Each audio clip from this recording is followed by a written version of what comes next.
Hello, wonderful people of YouTube land. Lumpy Ice Cream here. Is this gonna be a rant? Am I pissed? I don't know. Let's find out. I'm gonna be reviewing a film from 2002, and that is Spider-Man. The beloved Sam Raimi Spider-Man. Is it beloved by me? No. Is it beloved by child me? Yeah, it is.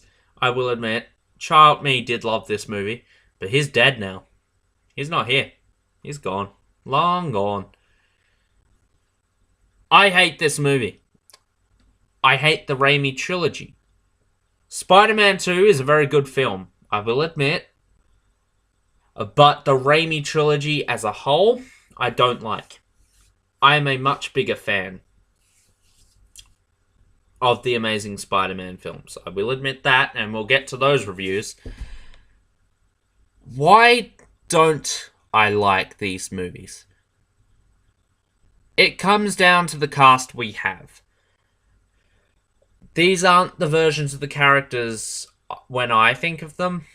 And I just don't think they do that good a job when in comparison to their Spider-Man counterparts. But I don't even think... Whoa, there we go. Did you see that? The chair just went back. I had to stretch there. But yeah, I just don't like these characters. And I'm all for, like, characters having their own spin on... people having their own spin on the characters, but I just don't like these versions of the characters. So let's get into the plot. And I will admit, the plot for the first Spider-Man movie is a really good plot. You'll see in a minute. I think it is a pretty fateful Spider-Man story, as opposed to the Amazing Spider-Man, which might not be the most faithful of Spider-Man stories, but I still really love that too. This plot is, Spider-Man, Peter Parker gets bitten, turns into Spider-Man, fights your villain. This time it's Green Goblin, which I usually don't agree with. Cases like where I'll make exceptions is 89 Batman. I don't really like when the major villain is the first villain they fight. It's not really good. It's like, save them for later, But yeah, this time it's Green Goblin, and I don't like that. But then we get the Peter Parker bullshit to go along with it. And actually, I'm going to drop the score down for that. Bear with me, guys. I apologize. On the cuff reviews. But yeah, I'm just not that big a fan of the Peter Parker bullshit. I don't think Tobey Maguire is a good Peter Parker. I don't think he's a good Spider-Man. The plot is going to get a 7. And that's mainly just from the Spider-Man side of things. Green Goblin's trying to, recruit Spider-Man. When that goes south, he just turns full Green Goblin and all of that shit. Not going to spoil it. But yeah. Even though I'm sure many people have already seen this movie, I'm still not going to spoil anything. Go me.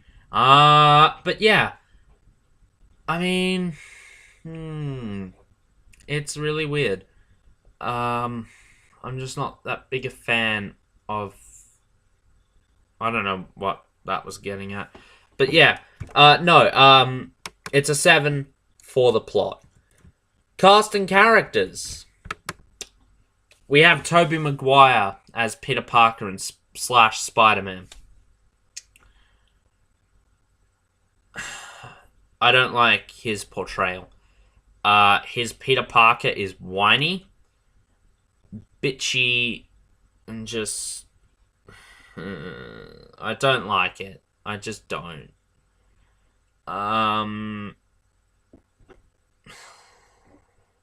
His acting isn't bad. I just don't like the portrayal. His Spider-Man is also not what Spider-Man should be. Spider-Man's the, wisecracking guy who that's why his villains get so annoyed, is because like he's just constantly, doing all this shit. He's more annoying as Peter Parker than he is as Spider-Man in these movies. It's bad. We get Willem Dafoe as Norman Osborn / Green Goblin. I feel I don't know who to blame here. I don't know if he's a very good actor, don't get me wrong. But I don't know who to blame here. I don't know if it was Sam Raimi, or I don't know if it was Willem Dafoe. I don't know if Sam Raimi said, ham it up. Just go all out over the top, or whether that was a conscious decision by Willem Dafoe. But I feel if Willem Dafoe had acted with it and reserved, and, he just felt too comic-y a villain, as opposed to just skipping forward. Dane DeHaan, who I thought was a fantastic Green Goblin, he took that wacky, crazy Green Goblin and turned it into something truly sinister, which I don't think Willem Dafoe does here. He's very cheesy comic book villain. And can I just say this? When you have an actor who has the facial features of a goblin, you don't cover his face with a goblin mask. You use that actor's face. You have him without a mask. I know there's like footage out there, I believe it's on the DVD, of them like using some makeup, and it's like, I think it's got some animatronics or something inside it, and it looks really creepy, but probably would have been a bit too cheesy. But like, even if you just go with how Dane DeHaan had it, just like some green veins or something, and like that was awesome. But here, it's just, I don't like it. He's over the top, and you cover him up in a weird Power Ranger costume. The glider's cool, I will admit that. But yeah, it's just, no. Then we have Kirsten Dunst as Mary Jane Watson. I'm sorry, this isn't Mary Jane. She's not very feisty. She's very generic in these movies, and I just don't get the sense.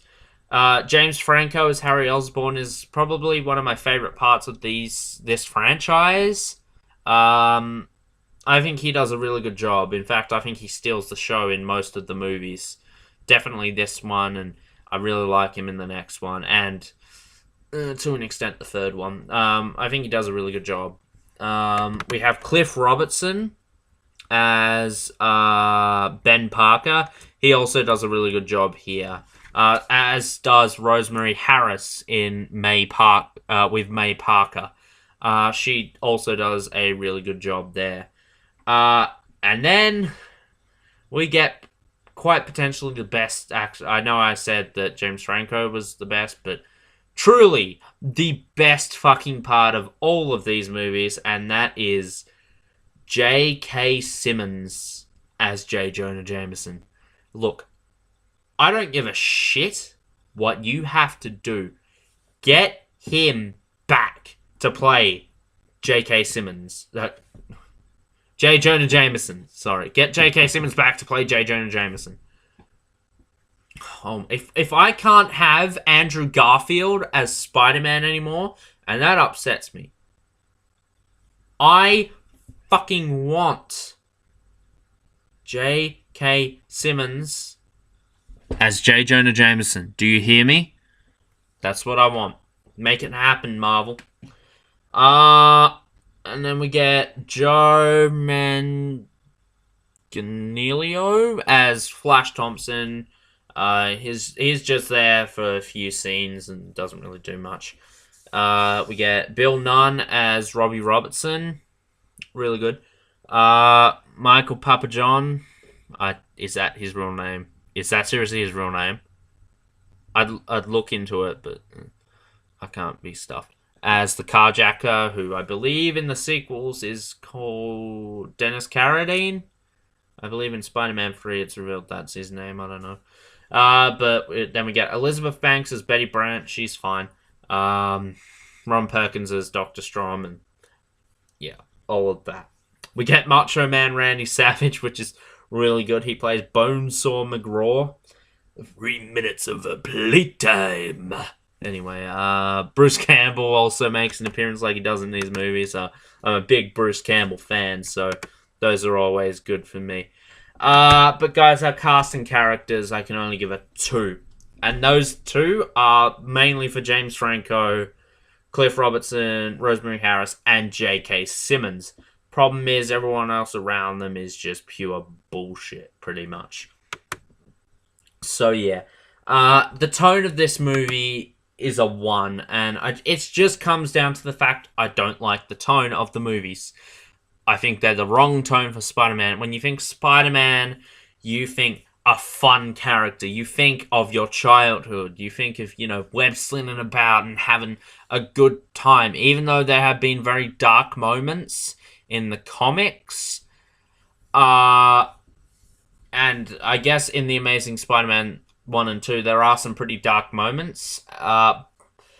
Problem is, these movies, they're not fun movies. I don't have fun while watching them.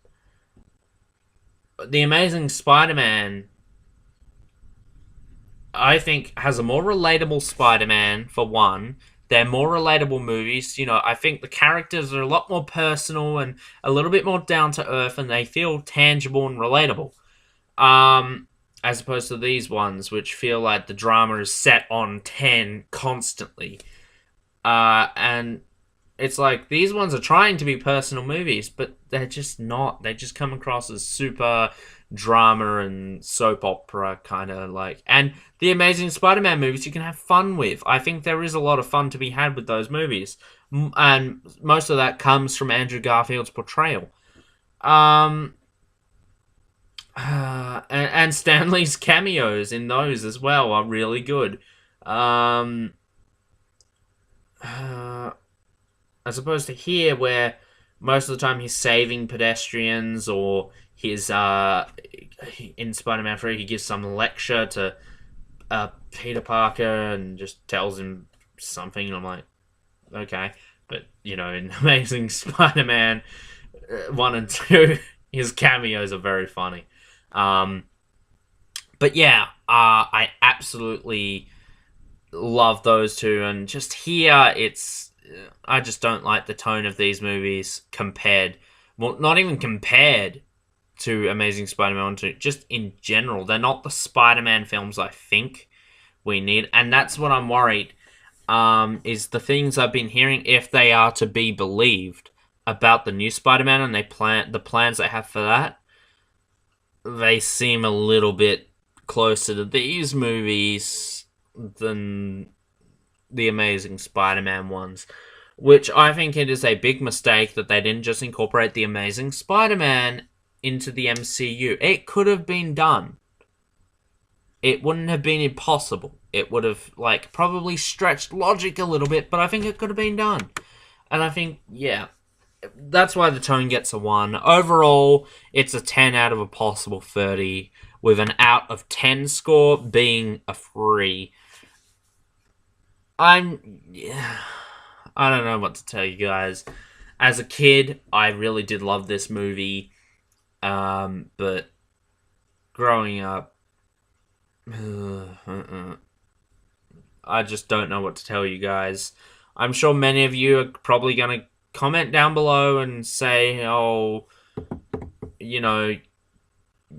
opinion is wrong, or whatever. I know it's a very controversial thing to say, but whatever. I don't give a fuck. Anyway, guys, let me know what you thought of the movie. If you liked it, that's fine.